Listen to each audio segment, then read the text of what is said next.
ಕರೆದಿದ್ದ ಉದ್ದೇಶ ಇದೆ. ಏನಂದರೆ ಜಾತ್ಯತೀತ ಜನತಾದಳ 25 ವರ್ಷ ಆಗಿದೆ.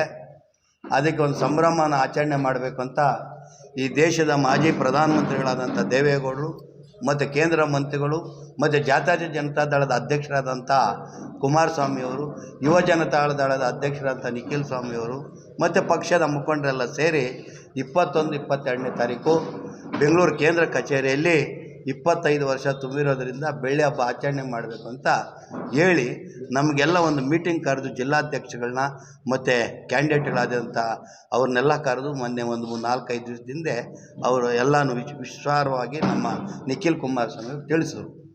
ಏನು 21ನೇ ತಾರೀಕು ಏನು ಮುಖ್ಯವಾಗಿ ಏನಂದರೆ ಈ ದೇಶದ ಮಾಜಿ ಪ್ರಧಾನಮಂತ್ರಿಗಳಾದಂಥ ದೇವೇಗೌಡರು 25 ವರ್ಷದಲ್ಲಿ ಏನು ಸಾಧನೆ ಮಾಡಿದ್ದಾರೆ, ಮತ್ತು ಅವರು ರಾಜ್ಯದ ಮುಖ್ಯಮಂತ್ರಿಗಳಾದ ಮೇಲೆ ಏನು ಮಾಡಿದ್ದಾರೆ, ಕೇಂದ್ರದ ಪ್ರಧಾನಮಂತ್ರಿಗಳಾದಾಗ ಏನು ಮಾಡಿದ್ದಾರೆ ಅಂತ ಅವ್ರದ್ದೊಂದು ಹಿಸ್ಟ್ರಿ, ಮತ್ತು ಅದೇ ರೀತಿ ರಾಜ್ಯದಲ್ಲಿ 2 ಸಲ ಮುಖ್ಯಮಂತ್ರಿಗಳಾದಂಥ HD ಕುಮಾರಸ್ವಾಮಿ ಅವರು ಏನು ಮಾಡಿದ್ದಾರೆ, ಈ ಕೇಂದ್ರ ಸರ್ಕಾರದಲ್ಲಿ ಏನೇನು ಮಾಡ್ತಾರೆ ಅಂತ ವಸ್ತು ಪ್ರದರ್ಶನ ಮಾಡಬೇಕು ಅಂತ ಎಲ್ಲ ಒತ್ತಾಯ ಮಾಡಿದ್ದರಿಂದ 25 ವರ್ಷದಲ್ಲಿ ಏನೇನು ಪಾರ್ಟಿ ಡೆವಲಪ್ಮೆಂಟ್ ಆಯಿತು, ಪಾರ್ಟಿಗೆ ಯಾವ್ಯಾವ ರೀತಿ ಪಾರ್ಟಿ ಕಟ್ಟಿದ್ರು, ಯಾರ್ಯಾರು ಇದಕ್ಕೆ ಬೆಳವಣಿಗೆ ಆಗಬೇಕಾದ್ರೆ ಇಷ್ಟೆಲ್ಲ ಯಾರ್ಯಾರು ಕಾರ್ಯಕರ್ತರು ಅಂತೇಳಿ ಅದನ್ನೆಲ್ಲ ನಾವು ತಿಳಿಸ್ಬೇಕಾಗ್ತದೆ.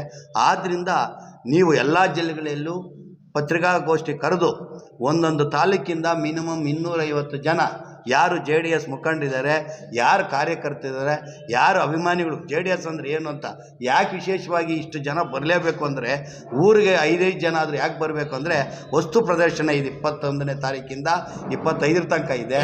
22ನೇ ತಾರೀಕು ಒಂದು ಕಾರ್ಯಕಾರಿ ನ್ಯಾಷನಲ್ ಕಾರ್ಯಕಾರಿ ಸಮಿತಿ ನಡೆಯೋದ್ರಿಂದ ಅಲ್ಲಿ ಮೀಟಿಂಗ್ ಇರೋದ್ರಿಂದ ಅವತ್ತು ಒಕ್ಕರ್ಣದಿಂದ ರಾಜ್ಯಾಧ್ಯಕ್ಷರನ್ನ ಮತ್ತು ರಾಷ್ಟ್ರೀಯ ಅಧ್ಯಕ್ಷರನ್ನ ಆಯ್ಕೆ ಮಾಡಬೇಕಾಗಿರೋದ್ರಿಂದ ಎಲ್ಲ ಕಾರ್ಯಕರ್ತರು ಮುಖಂಡರು ಖುದ್ದಾಗಿ ಬರಲೇಬೇಕು ಅಂತ ನಮ್ಗೆ ಆದೇಶ ಮಾಡಿರೋದ್ರಿಂದ ಪ್ರತಿಯೊಂದು ತಾಲೂಕಿಂದ 200-250 ಜನ ಬರಲೇಬೇಕು 22ನೇ ತಾರೀಕು ಅಂತ ಹೇಳಿದ್ದಕ್ಕೋಸ್ಕರ ನಾವು ಮಾಡ್ತಾಯಿದ್ದೀವಿ.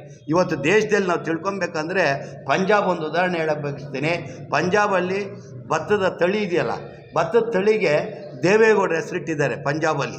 ಅದೇ ರೀತಿ ಉತ್ತರ ಕರ್ನಾಟಕದ ಕಡೆ ಹೋದರೆ ನಮ್ಮ ಕಡೆ ಇನ್ನೂ ನಾನು ನೋಡಲ್ಲ, ಉತ್ತರ ಕನ್ನಡ 3-4 ಕಡೆ ದೇವೇಗೌಡ ಪ್ರತಿಮೆನ ಇಟ್ಟಿದ್ದಾರೆ. ಅಂದರೆ ದೇವೇಗೌಡ ಸಾಧನೆ ಎಷ್ಟು ಅಂತ ನಮ್ಗೆ ಗೊತ್ತಾಗಿದ್ದು ಇನ್ನೂ ಮಿಗಿಲಾಗಿರೋದರಿಂದ ಉದ್ದೇಶದಿಂದ ವಸ್ತು ಪ್ರದರ್ಶನ ಇಡ್ತಾ ಇದ್ದೀವಿ. ಯಾರು ನಮ್ಮ JDS ಮುಖಂಡರಿದ್ದಾರೆ, ಯಾರು ಕಾರ್ಯಕರ್ತರು ಖುದ್ದಾಗಿ ಬಂದು ಅದನ್ನೆಲ್ಲ ಪರಿಶೀಲನೆ ಮಾಡಬೇಕು. ಆದ್ದರಿಂದ ನೀವು ತಪ್ಪದೆ ಪತ್ರಿಕಾಗೋಷ್ಠಿ ಕರೆದು ಎಲ್ಲರಿಗೂ ವಿಚಾರ ಮುಟ್ಟಿಸ್ಬೇಕು ಅಂತ ಹೇಳಿರೋದ್ರಿಂದ ನಾವು ಇವತ್ತು ಈ ಪತ್ರಿಕಾಗೋಷ್ಠಿಯನ್ನು ಕರೆದಿದ್ದೀವಿ. ಆದ್ದರಿಂದ ಚಿಕ್ಕಬಳ್ಳಾಪುರ ಜನತೆಗೆ ಮತ್ತು ನಮ್ಮದು 5 ತಾಲೂಕು, ಚಿಂತಾಮಣಿ ಇರ್ಬೋದು, ಬಾಗೇಪಲ್ಲಿ ಇರ್ಬೋದು, ಗೌರಿಬಿದನೂರು ಇರ್ಬೋದು, ಗುಡಿಬಂಡೆ ಇರ್ಬೋದು, ಮಂಚೇನಹಳ್ಳಿ ಇರ್ಬೋದು, ಎಲ್ಲ ತಾಲೂಕಿನಿಂದ ನಮ್ಮ JDS ಕಾರ್ಯಕರ್ತರು ಮುಖಂಡರು ಖುದ್ದಾಗಿ ವಾಲಂಟ್ರಿಯಾಗಿ ಬರಬೇಕು ಅಂತ ಈ ಮೂಲಕ ಮಾಧ್ಯಮದ ಮುಖಾಂತರ ನಾನೆಲ್ಲ JDS ಕಾರ್ಯಕರ್ತರಲ್ಲಿ ಮುಖಂಡರಲ್ಲಿ ವಿನಂತಿ ಮಾಡ್ತಾ ಇದ್ದೀನಿ.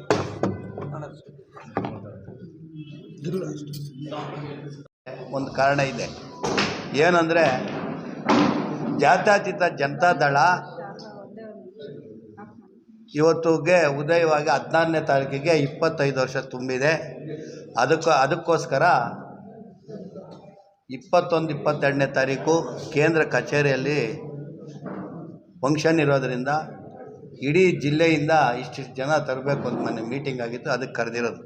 ಈಗ ನಿಮಗೆ ನಮ್ಮ ವೇದಿಕೆಯಲ್ಲಿರೋರನ್ನ ಪರಿಚಯ ಮಾಡಿಸೋಕ್ಕೆ ಬಯಸ್ತೀನಿ.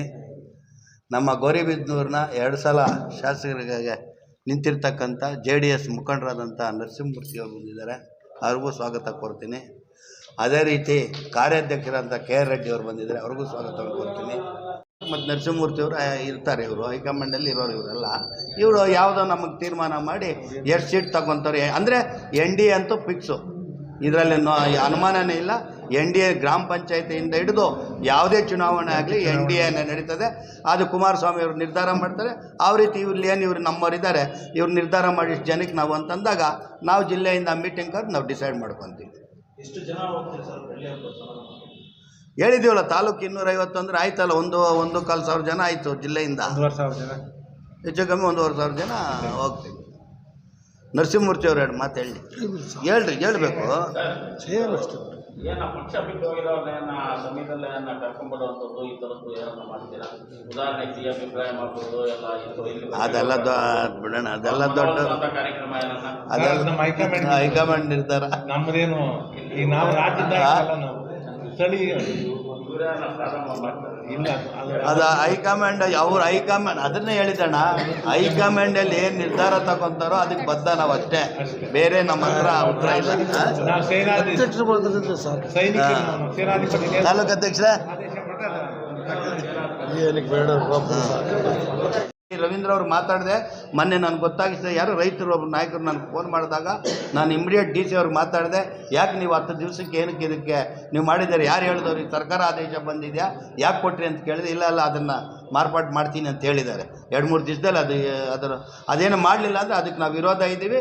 ಏನು ಸಂಘಟನೆಗಳಿಂದ ರೈತರು ಏನು ಅದಕ್ಕೆ ನಾವು ಪ್ರತಿಭಟನೆ ಮಾಡೋಕ್ಕೆ 100 ಸಿದ್ಧ. ಬಿಜೆಪಿ ಜೊತೆಗಿನ ಮೈತ್ರಿಯಿಂದ ಜಿಲ್ಲೆಯಲ್ಲಿ ಜೆಡಿಎಸ್ ಪ್ರಾಬಲ್ಯ ಕಡಿಮೆ ಆಗ್ತದೆ ಮಾತಿದೆ, ಏನು ಹೇಳ್ತಾರೆ? ಏನೂ ಇಲ್ಲ ಸರ್, ಬೆಳವಣಿಗೆ ಆಗಿದೆ. ಈಗ ಕೆಲವು ವಿಚಾರಗಳಲ್ಲಿ ಬಂದಾಗ ಅದು ಹೇಳೋ ಸಹಜ, ಏನೋ ಅದಾಗ್ಬಿಡ್ತೀವಿ, ಇವ್ರು ಅಡ್ಜಸ್ಟ್ ಆದರೆ ಅವರಾಯ್ತು ಅಂತ. ಪಾರ್ಟಿನ ಉಳಿಸ್ಕೊಬೇಕಾದ್ರೆ, ಪಾರ್ಟಿನ ಡೆವಲಪ್ಮೆಂಟ್ ಮಾಡಬೇಕಾದ್ರೆ, ಪಾರ್ಟಿಯ ನಮ್ಮ ಯಾವ ಜಾತ್ಯತೀತ ಜನತಾದಳ ಯಾರು ನಾವು ಇದೀವಿ ಪದಾಧಿಕಾರಿಗಳು, ನಮ್ಮ ಮೇಲೆ ಹೆಚ್ಚಿನ ಹೊಣೆ ಇರ್ತದೆ.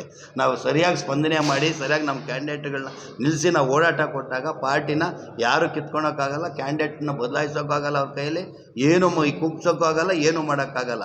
ಇದು NDA ಮಾಡಿರೋದು ದೇವೇಗೌಡರು ಮಾಡಿರೋದ್ರಿಂದ, ನರೇಂದ್ರ ಮೋದಿ ಅವರ ಮೇಲೆ ಅಷ್ಟು ಆಗಿರೋದ್ರಿಂದ ಆ ರೀತಿ ಏನೂ ಅನ್ಯಾಯ ಆಗೋದಿಲ್ಲ ಅನ್ನೋದು ನನ್ನ ಭಾವನೆ.